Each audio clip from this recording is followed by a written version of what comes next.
It's the Scotty Myers Show.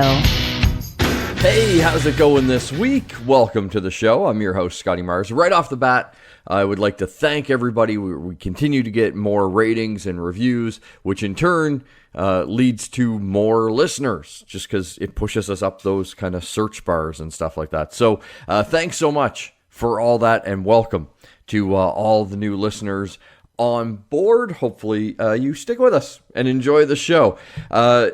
It has been Thanksgiving here in Canada. We had it last weekend, and everybody gets the day off on Monday. That was kind of the holiday for it. But now we're into like the leftover portion of a holiday.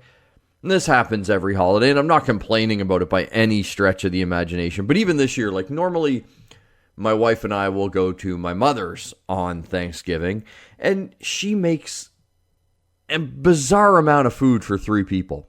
Like, we're talking an entire bowl of cranberry sauce, like one that you could probably take a little swim in if you wanted to, at least a hot tub, at least like a soak. And it's just the 3 of us. And honestly, I'm not a huge fan of cranberry sauce. No, I don't eat it. Maybe a little dollop. And I do that because I feel so bad that there's so much in the bowl. But even with us telling her to cut back, there's only 3 of us, we still have a fridge full of turkey and stuffing and all this kind of thing. And we actually heard some really cool ideas on what to do with leftovers. And I thought I'd pass them your way because we haven't done them yet, but they sound like really cool ideas. One was leftover egg rolls.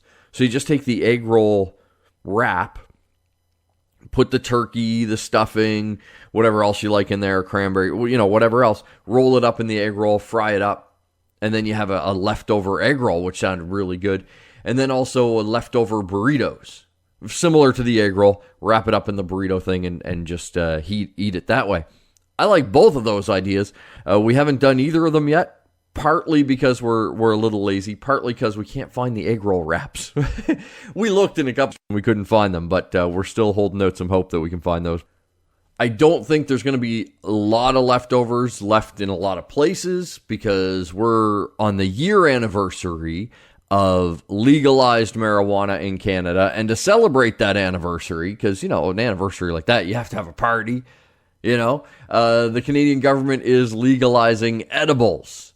So now in Canada, obviously, having a joint is going to be legal, but so will having, the pot brownie or cookie or anything like that. So I think this was done purposely. It lines up really well with the Thanksgiving holiday. You just get out of the Thanksgiving holiday. You're trying to figure out what to do with all these leftovers. And I threw you a couple of suggestions, but I don't know. Maybe there's a great stuffing recipe out there that also requires some marijuana. You know what I mean? Little pot stuffing or something. Now all edibles legal in Canada as well. I'll be curious to see here in Canada how companies react to this. Like if we start to see an influx of edibles on the market, they can only sell it in certain places and stuff like that. Otherwise, I know, like we've got a massive coffee chain here in Canada, Tim Hortons. They sell damn near everything under the sun. Now they're kind of like a Dunkin' Donuts if you're listening in the States, where they have your coffee and your donuts, but they've also branched out into breakfast sandwiches and shit like that, as opposed to sticking to what you're good at. And I know on a corporate level, they're already sitting around discussing whether or not they can make a weed edible donut. It just makes perfect sense. I mean, at this point, there are already people sitting in their stores for hours on end just sipping on a coffee. They might as well be there munching on a donut, tripping balls. Or with the little donut holes they sell, tripping Timbits.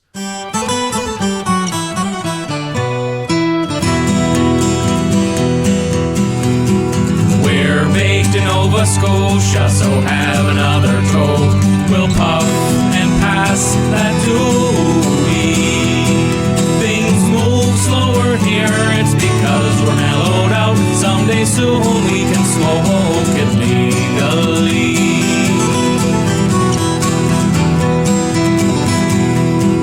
Now no one would have ever guessed. Turns out Nova Scotians love the green. When it comes to smoking We're sure we're the best. This could be why we aren't very mean. We're baked in Nova Scotia, so have another toe. We'll puff and pass that doobie. Things move slower here, it's because we're mellowed out. Someday soon we can smoke it legally.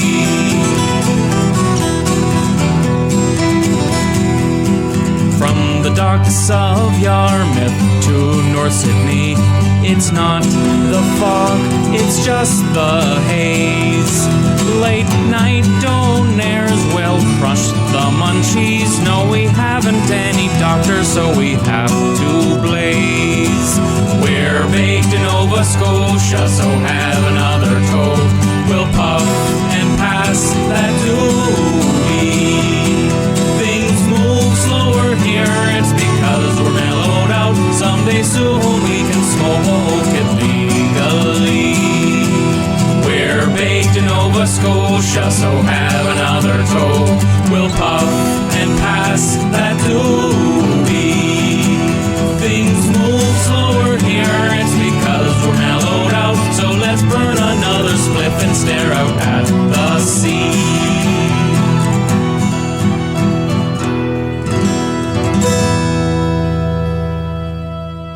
I can say I've been doing a great job keeping up with the training for the half marathon coming up at Walt Disney World on January 11th. That's even with my new job and traveling once every other week. I'm still getting at least one big run a week in, but this Sunday run this last weekend was tough. It was really, really hard. Not just physically. I didn't really run further or longer or anything like that than I have done previously, but just mentally. In all honesty, the last week and a half, really tough mentally. And I know it's because I'm just tired. I kind of haven't been able to catch up on sleep. They say you can't catch up. Like once you kind of miss the sleep, you miss it. But I haven't been able to just kind of stop and do nothing. You know, I was away for business for a week, and it was very, very taxing. Had a lot to get done. And then kind of as soon as I came back, rolled into a holiday, which is normally relaxing. But as you know, there's always stress involved with holidays as well. And then just rolling right back into work and some more long days and stuff like that. So it's just kind of beat me down a bit mentally. So when I was out on that run last weekend, the quit voice in my head was louder than it had been in a long, long time. And I know that's kind of my old little mental health demons, and running helps me with that. And this was one of those situations where normally when I run, it just kind of clears my head as I run, and I feel great at the end of the run. This was one where it was a struggle to get through the run, but at the end of it, I felt great because I managed to stave off the voice in my head. You know, there was the voice in my head at the 5 kilometer mark that was like, you know what, 5K is enough for today. It's a holiday. It's almost like, you know, a really shitty used car salesman that's telling me all the shitty features of bailing on whatever I'm working on. So, you know, it was like, it's 5K. It's a holiday. You're good. You know, now you've done 7. 7 is, you know, it's more than 5. Not quite 10, so you're not going to be too tired. You know, you got to host family tonight. Like, shit like that just going through my head. And I managed to hold it off as long as I could. I came up a little short of the same distance I'd done the week before, but it was more physical. Unless that was caused by my mind too. But just my legs and that were kind of cramping up a bit. It was cold. So I did pull up a little shy of 10K, but not too much. But I still felt great that I overcame it mentally. And that to me is a big thing with my mental health, is when I can hold that voice at bay. And even though it's there and I hear it and I can recognize it, I don't listen to it. I don't let it win. So that was the victory for me in that run. And I think if you have any type of mental health issue and you hear that voice, if you can push through that quit voice or that give up voice, you're going to feel so much better on the other end when you finish whatever it is that you're working on. Even this podcast, I'm not going to lie to you. There are times I'm sitting down, I'm recording this show, And the little voice in the back of my head starts creeping up going, nobody cares. Don't do the show. It's fine if you miss a week. Things like that. It's not. I've made a commitment that I'm going to be here each and every week. I would love to do it more. I just don't have time. I'd love to do this every damn day for you. Just because I like bullshitting with you. But just push through that voice if you can. I have a little saying when I work out, because I'm always trying to improve, not only physically but mentally. It's don't pace yourself, push yourself. And sometimes people, when they hear me say that, they take that as lift as much weight as you can, brother. And it's not that. It's push yourself through whatever wall is in front of you. Part of it is a change thing. If you don't challenge yourself, you're never going to change. But part of it is also, there's a wall in front of all of us on anything we're trying to accomplish. Whether it's mental health, whether it's a physical thing, whether it's trying something we've never tried before. There's a wall in front of us. Pacing ourselves kind of keeps us in front of that wall. Pushing ourselves puts us through that wall. So that's a little saying that I have, and hopefully it will help you in whatever you're trying to do. And I can't wait to tackle this half marathon in January. I'm a little worried it might kill me, but I'm really looking forward to it. It's going to be a good time. On to a kind of a little viral sensation of the week. I love this guy. There was a guy on Wheel of Fortune and Pat Sajak, asking him the typical boring, tell us about your family. And this guy fired back with this response. I've been trapped in a loveless marriage for the last 12 years to an old battle axe named Kim. She cursed my life with 3 stepchildren named Star, RJ, and Ryan, and I have 1 rotten grandson. Yay! No wonder you came here. You just wanted to get away from everybody. I know you're being facetious. Absolutely. I love them like nobody's business. And they all had a laugh because he was obviously joking, but it would have been great if they had kept the joke going. If Pat was like, oh, obviously you're kidding. No, Pat, I'm dead serious. I need to win money here. I need to escape. Is there a trip on the wheel? That's really all I need. A one-way trip. I honestly, Pat, if you don't get me out of that loveless marriage soon, I may die. Then seen Pat Sajak's reaction, then let him in on the joke. I would have loved it if he kept it going just a little bit longer. Would have made it that much better. On to the off story of the week, the story where as soon as you see the headline, you say, oh, for fuck's sakes. And we're getting into the Halloween season, which means costume shopping. I have a costume dilemma of my own. Maybe you can help me with it. Before we get into the off story, we're going to an 80s themed party, and my wife and I want to do a 80s couple type costume. So we've come up with a few ideas. So far, like Tommy Lee and Heather Locklear. I've suggested Macho Man Randy Savage and Miss Elizabeth. I think that would be fun.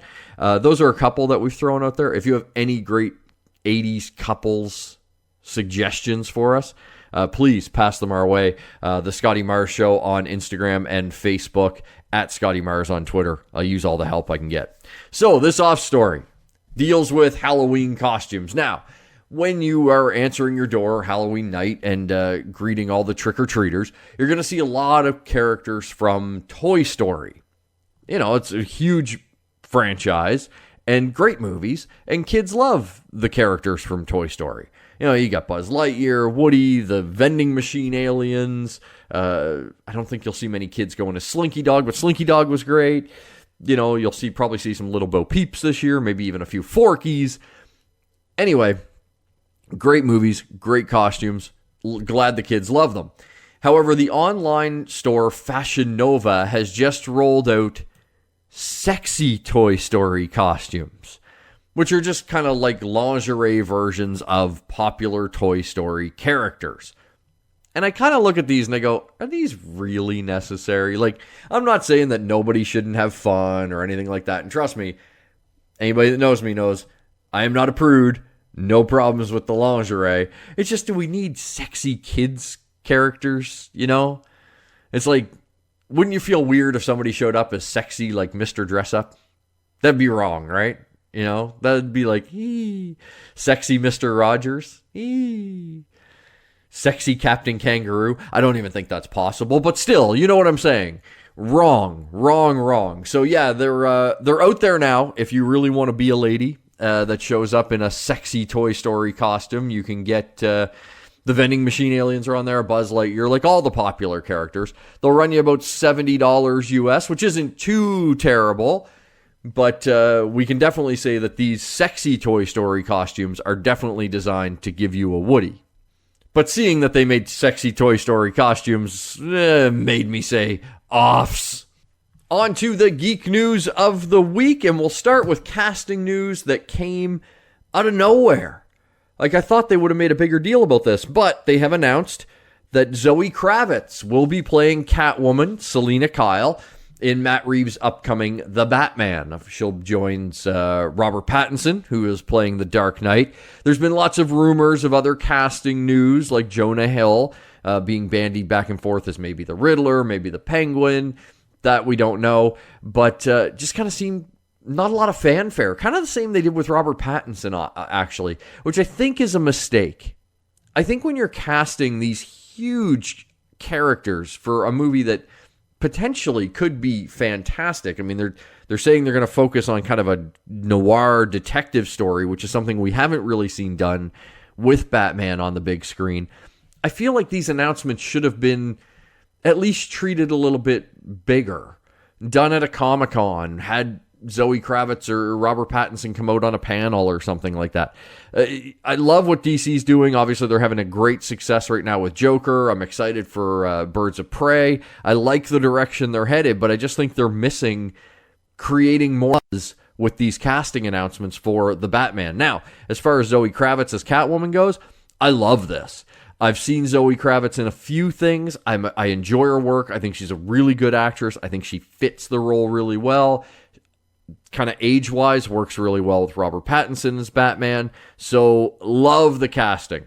Absolutely no problems with it. What's your take on Zoe Kravitz as Catwoman? You can let us know on our socials. Don't be afraid to chime in. There's actually a picture of her there. So just have your say. Are you on board or not? Or are you kind of... Like a lot of people I know with Robert Pattinson, they're like, well, we'll wait and see. Are you taking a wait and see approach with Zoe as Catwoman? In other casting news that really made me sit back and go, is it April Fool's Day? Neil Patrick Harris has joined The Matrix 4. We're not exactly sure what role NPH is going to have in The Matrix.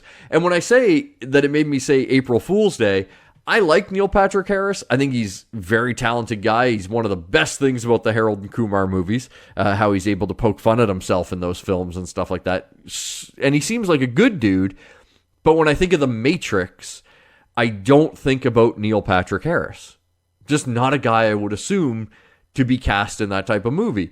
Not saying he can't pull it off. It just was a bit of a head scratcher. So it's piqued my curiosity of The Matrix 4 a little bit more. I'm curious to see how he's going to fit in to the Matrix world. But unless they're planning on doing some sort of major crossover with Doogie Howser, and Doogie Howser is the guy that has to remove the computer plugins to our brains in the Matrix, I really don't know how NPH fits in the Matrix.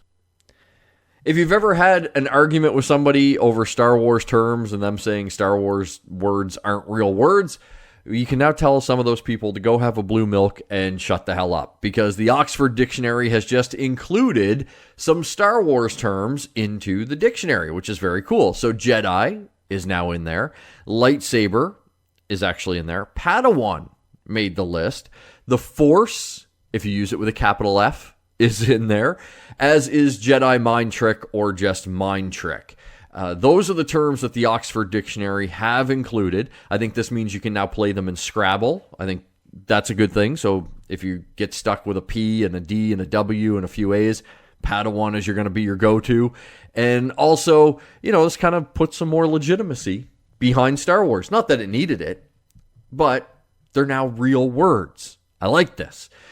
Interestingly, though, when you go down this list of words, Sith, not on the list. The Sith did not make the Oxford Dictionary. And I can only chalk this up to the Media and Public Relations Department of the Jedi Academy. They continue to want to pull the wool over people's eyes and ignore that the Sith threat is real. Couple of little Marvel tidbits to pass your way as well. Disney and the writers from Deadpool had a meeting, and it turns out that Disney still wants to make R-rated Deadpool movies, which is fantastic. So we should see a Deadpool 3 at some point. There's no script right now. They're just kicking around some ideas, but Disney is on board to keep Deadpool R-rated, which is great news. And Kevin Feige has a new job with Disney and Marvel, where before he was kind of overseeing the film division of Marvel, he has now basically been promoted to head all of Marvel, all their creative stuff. He is now the chief creative officer, so he's going to take over basically everything Marvel related. So you're going to see him manage movies, TV, comics, video games, anything that has the Marvel name on it. Kevin Feige will be the man overseeing it. And initially, I thought this is a really good idea because he's done such a great job with the Marvel Cinematic Universe, right? He's built an incredible world there. But there can become a time where you get stretched too thin. It's going to be a lot of threads for him to kind of wrap his fingers around. I'm not saying he can't do it. I'm just saying I'm kind of looking at it as partly good news, partly could go wrong. You know, it's a lot for somebody to oversee TV, movies, comic books, every other way that the Marvel characters are licensed. He's basically going to have to approve, oversee, maybe have a hand in. So we'll see if Kevin can handle it all and keep that Marvel quality where it's at right now. I'm hoping he can. I think if there is a guy that could do it, it is Kevin Feige. He loves Marvel. They definitely give him a great support system there at Marvel and Disney. So it's not like he's going to be totally alone in a room, but it is a lot for one guy's plate. So hopefully he can handle it, and we'll see how this impacts Marvel going forward with Kevin Feige overseeing it all. His track record is great. Hopefully he can keep that track record on track.